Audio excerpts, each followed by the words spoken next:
Hey guys, what's going on? Welcome again to my podcast, Snacks Thoughts. I say again, welcome to my podcast, Snacks Thoughts. And what is my thought for tonight?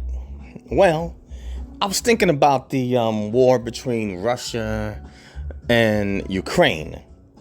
And obviously, the United States has been sending a lot of money or relief aid over to Ukraine. And so what I want to title this episode is U.S. taxpayers' money to Ukraine paves inroads for future government and corporate contracts. And I'm saying it again. U.S.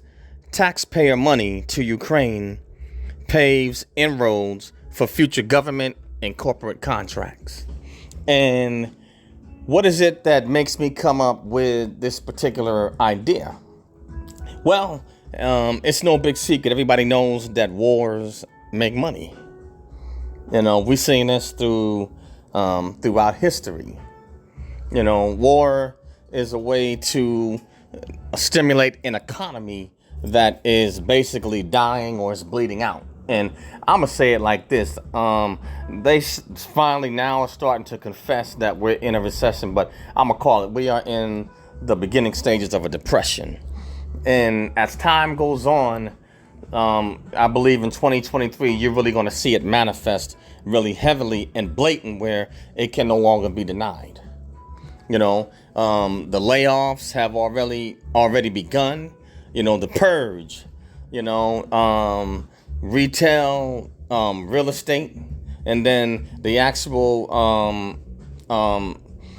housing market itself, is in a bubble that is about to pop in the air. It's slowly leaking out, to add to it, but why do I say that U.S. taxpayer dollars, which are being used to fund or to provide relief aid for the Ukrainians, is paving an inroad for the U.S. government and corporations to get future government contracts? Well, let me explain something here. And I want to say this up front. This is no knock against any Ukrainians or any country, anyone that needs help or relief. But the truth be told, it is United States taxpayers that are paying for this relief. We are paying for it. And what happens is that when you have wars that are created, say when the military industrial complex is being used, what happens is that you have things known as military or government contractors, and then you have civilian corporations that, because of the damage or infrastructure that needs to be rebuilt or replaced, this opens the doorway for them to come in there and to make their bid to rebuild this country. And Ukraine right now is being leveled. It is being destroyed and leveled. And so what is going to happen when the dust and the smoke settles? Obviously, you're going to have to rebuild this country, its infrastructure and its systems and its economy. And so you're going to need corporations that provide certain services. Also, in conjunction with the government, to go in there and do bids on contracts in order to rebuild Ukraine and get everything back in place. And probably, depending on which way it goes, if the United States gets its hands in there, they're going to do something to try to either try to pull them towards NATO, or they're going to try to set up something where it favors the United States and likewise corporations, and not just corporations of the U.S., but also other corporations that are globally connected. So everybody's going to get their piece of the pie. I mean, you got examples. I mean, look at China, with their colonization of Africa. China is has put in their bid to go in there and build up Africa, and in exchange, they basically get to colonize it. You see what I'm saying? And they also get the resources, or they get definitely a big enough share of the resources. And it's no different with Ukraine. A lot of hands are going to get paid when they go into rebuild this country with all these government contracts, the different power dynamics of rebuilding their system. And I believe one of the reasons why the United States has provided relief to Ukraine, it is not just out of the goodness of their heart. It is, when they provide relief to Ukrainians and also allow them to immigrate to the United States. And obviously there's other countries that are taking the immigrants in. It's basically one hand washes the other and both hands wash the face. The United States, once they provide them with this money, then they have leverage and they have a hold on them, and they can say, well, remember, we did this for you. So in exchange, because we provided you all this relief packages, then we want first dibs on going in to repair your infrastructure and repair your systems. And in exchange, we can get a foothold in and somewhat modify your system to where it gives the United States a foothold or a grip on it. You can best believe that is what is in the making, and they're doing it at the expense of United States taxpayers. It never fails. It's no different when we were in Afghanistan and Iraq. Look what happened. They bail out of Afghanistan, and look at all that equipment, military equipment that was left behind. Now you tell me, what sense does it make? If we can bring the equipment in there, then we obviously have the capability to load the equipment back up on our I don't know if it's C-17, I forgot the large aircraft, but we can load that equipment back up on large aircraft, and we could have transported it back out. We left, billions of dollars of valuable equipment over there. Now you tell me, why did we do that? When you go to build what's known as a bear base, that's what civil engineering in the military calls it. It's called a bear base, where you build a base or a military base from scratch, and then eventually later on you bring in the contractors to build up the infrastructure of the base to where you don't need tent cities anymore. Now you have, hardened buildings, you have a modern facility, you have, water, sewage systems, all of that, brought in. But all of that, it costs money.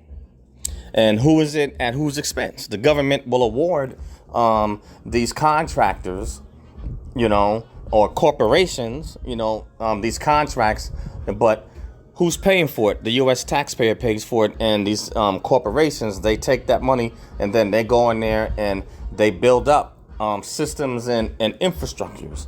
And then as a result, the United States will also use it for some political influence, and also to try to enforce or to slide in some democracy so they get a foothold in that society. And obviously with Afghanistan, it didn't work for the overall political objective, but corporations and those that lended out those government contracts, they got paid.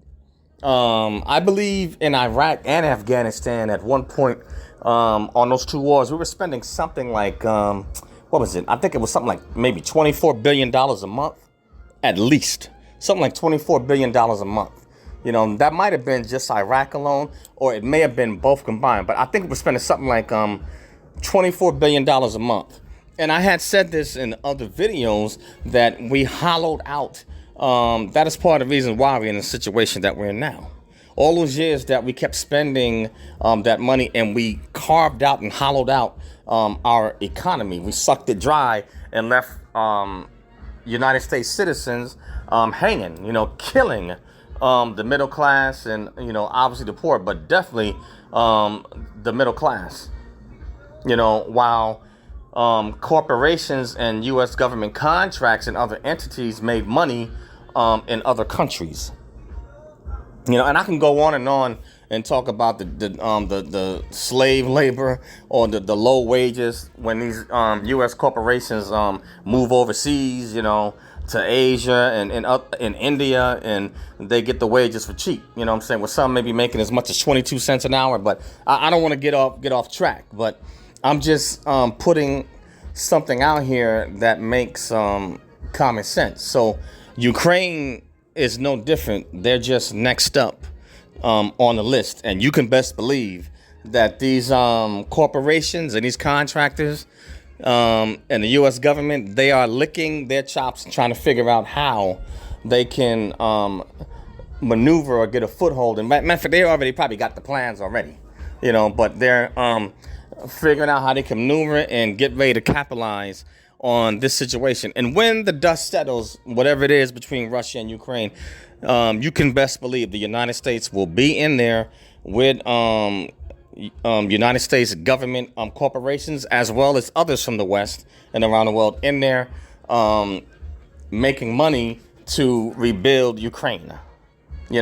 But when they give out these big relief packages, they're not giving it out for free.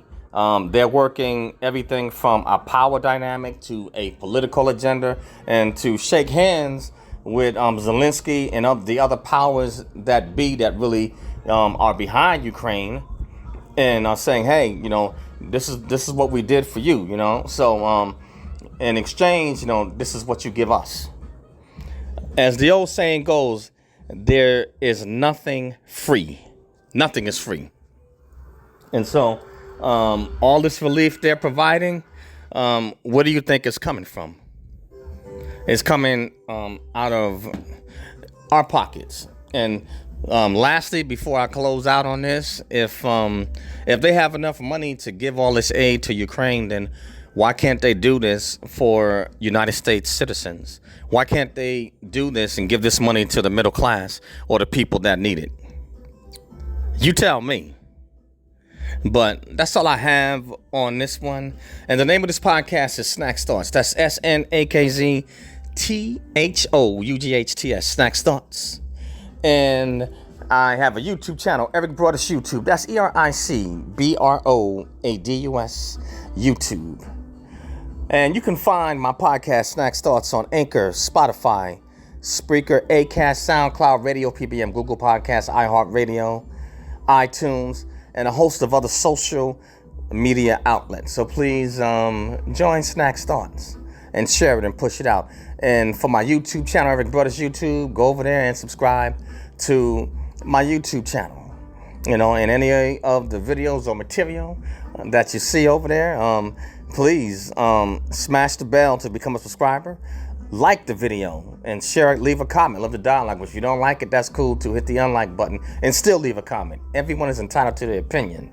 And lastly, I'm teaching courses on Skillshare on how to succeed in the military, leadership, diversity, and a host of other topics. So please share Eric Broadus YouTube and Snack Stores. But again, on this episode, U.S. taxpayer money to Ukraine paves inroads for future government and corporate contracts. That's all I have in this one, guys. Peace out. Catch you on the next one. Later.